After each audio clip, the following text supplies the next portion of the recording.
I was editing, producing a very important program in the BBC called Panorama. Panorama was the major vehicle for current affairs coverage of the major stories of the day. We had noted in an editorial meeting that April 1st was on a Monday, and Monday was our transmission day.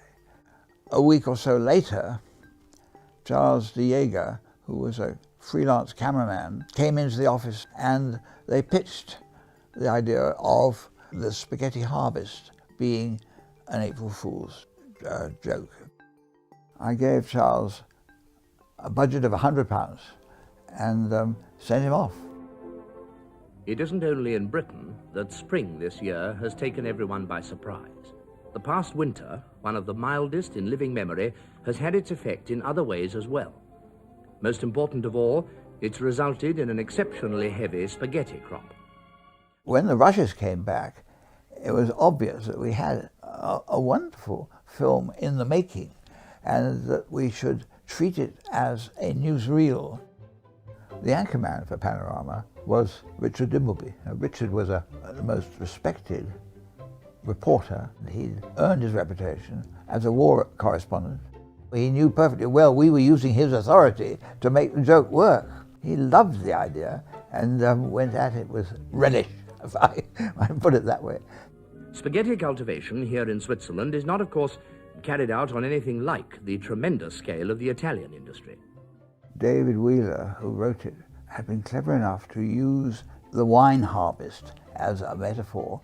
This gave to those who knew what we were up to a coat hanger, as it were, to hang their understanding and enjoyment of the film.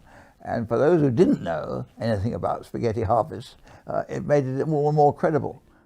Many of you, I'm sure, will have seen pictures of the vast spaghetti plantations in the Po Valley. For the Swiss, however, it tends to be more of a family affair.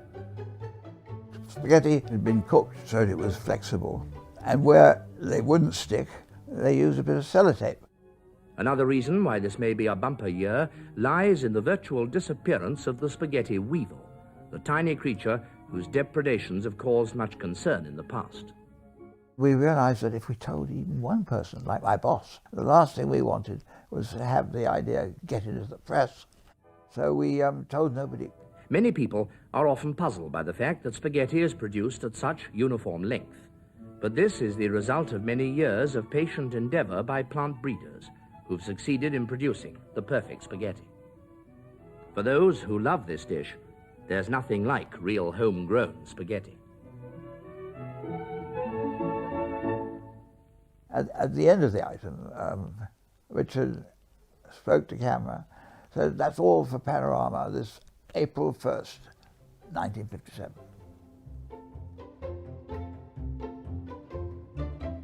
I learned that the Director General had said to his wife, I didn't know spaghetti grew on trees, and he started to reach for his encyclopedia. And his wife said, "Don't be a fool, Jan. Of course it doesn't." Oh, well, all hell broke loose. I mean, the press loved the story. There was a huge reaction. Some couldn't understand what was going on. Others loved it. Others hated it for misleading the nation. This is why it worked so well. We all felt very pleased with ourselves, of course.